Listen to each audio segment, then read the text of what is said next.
Well, I was speaking with Andrew Bolt before the break about the problems in the Liberal Party, and of course we noted that only 7 Liberals would need to move to the Nationals for the Nationals to become the official opposition party. Joining me now is potential Prime Minister Barnaby Joyce. Barnaby, thanks for joining me. Your colleague Matt Canavan says he's not actively recruiting, but that doesn't mean he can't count. So if Jacinta Price returned to the fold, you'd only need 6 more. Who else have you got your eye on? Look, I don't know, but look, it's a very mature statement by David in that it's not a marriage. It's a contest of political philosophies, political ideas, and people have to serve where they feel most comfortable, not for themselves, but where they believe they can do the best job for our nation. And that is what politics is about. Now, it's not unusual. We've had Billy Hughes, Robert Menzies. He didn't start in the Liberal Party, he formed the Liberal Party. Billy Hughes, he just went about every party.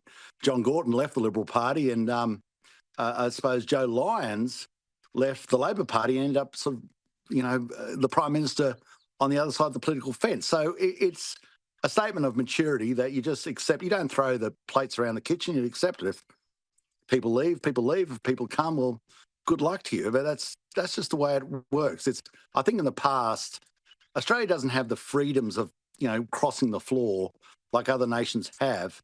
And I suppose the way to deal with that is they change parties. Well, we'll be watching with keen interest. Everyone's, of course, watching interest rates to see what the RBA will do when they next meet. Unemployment figures today revealed 4.5% of Australians currently out of work. I've got 2 questions for you on that. Firstly, is unemployment at a 4-year high because of Labor mismanagement of the economy? And second, is the unemployment spike justification for a rate cut when the RBA meet next month? The unemployment spike is justification for us realising that net zero is a disaster economically for Australia, and we are deindustrialising the place and putting people out of work. That's what the unemployment rate. Even small business. Today I'm talking to a small business that shutting its doors. It's insane what we are doing to our nation, absolutely insane, yet they continue on with it. For the RBA, I suppose, yes, that is a justification to reduce interest rates, but my gosh, it's putting a Band-Aid on a bleeding from a carotid artery. The reason unemployment's going up, and it's not only that, it's the form of unemployment. These people are permanently out. We're just driving this economy into the dirt. For why? Because we believe that Chris Bowen can change the weather. When you sit back and you get in the Logic helicopter and fly above it, that is just insane. So why are you doing this to the nation? Why? You don't need to review it. You just need to stop it. And that's going to become manifest, and it's going to get worse. Kawana Refinery closing down, NRG, the power plant in Gladstone giving notice that it wants to close down or it's under threat. Tomago's about to go unless it gets subsidies. Our steel industry is on its knees. Plastic industry gone. Glass industry gone. Urea industry gone. Cement industry going. Record insolvencies in small business. We go, oh, wow.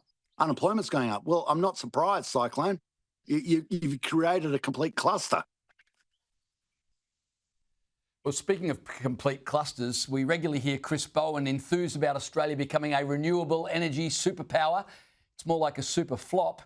12 months ago, Bowen made a big song and dance about $1 billion fund to kickstart manufacture of solar panels right here in Australia. Well, here we are a year later, and only 2 firms have successfully tendered, being given a paltry $80 million to help make solar panels here. The opportunity to bid has now closed, leaving most of the $1 billion in grant money unclaimed. I imagine there's little interest in manufacturing solar panels here because, well, the power is just too expensive. Well, it's just this mythical thing. It's this mythical rubbish. I mean, James Willis from The Telegraph has got a great piece coming forward. He was talking to me about it. And this absolute Peter Pan idiocy that, we all fly out the window at night because we've got wings. You don't. We are not going to create anything but misery out of this path. And we have seen so many things that just are just this mythical rubbish, these predictions they made which never, ever come true. And this idea of renewable jobs, I've seen photos of some of the renewable jobs tonight. They're basically Chinese fly-in, fly-out workers. They're nothing renewable about it. It's swindle, a lot of swindle about it, and these people getting their secret agreements and getting the money and sticking it in their pocket, and people say, oh, we're going to change the climate and reduce power prices. We haven't changed the climate. We haven't reduced power prices. We do have a spike in unemployment, and we're sending businesses broke. Why, Australia? When are you going to stop?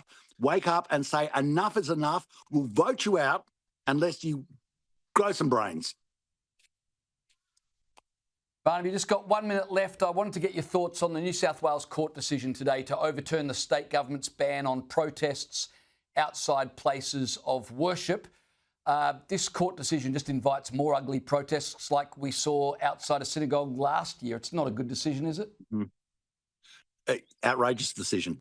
I mean, I've seen pictures in the past of people of the Islamic faith circling a Catholic cathedral. I don't know why, but that's highly intimidating. I would not like also see people of the Christian faith encircling a mosque, and I certainly don't want to see either going to a synagogue. We've got to understand that when we create a mechanism, a slither of light for an incendiary process, that it can turn into a fire which burns all of us. Don't do it. Yep, very well said. And I think the majority of the country would absolutely agree with you. Barnaby Joyce, appreciate your time.